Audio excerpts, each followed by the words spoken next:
ఇక ఇన్ని స్టేజ్లు ఎక్కిన తర్వాత కూడా మీకు స్టేజ్ అంటే భయం అంటే ఇది స్టేజే కాదు. నాకు చాలా భయం అండి, స్టేజ్ అంటే నా వల్ల కాదు. నేను ఫిల్మ్స్ చేసి డాన్స్ చేసి రిలీజ్ అయ్యే వరకు అన్ని పనులు చేయాలండి, కానీ ప్రమోషన్స్ మాత్రం నాకు చాలా భయం. కానీ మీరు రావాలి, ఈ సినిమాకి 1000 కోట్లు రావాలని మీరు చెప్పారు కాబట్టి అక్కడ రాము. పబ్లిక్లో స్టేజ్ మీద మాట్లాడాలంటే చాలా భయం అండి. ప్రతిసారి ఇదే ప్రాబ్లం అది.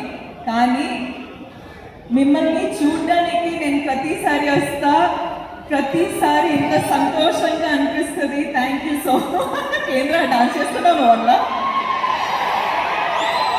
I love you two. Okay, ఒక్క నిమిషం నేను టీం గురించి మాట్లాడతా. మనము ఒక ఫిల్మ్ స్టార్ట్ చేసేటప్పుడు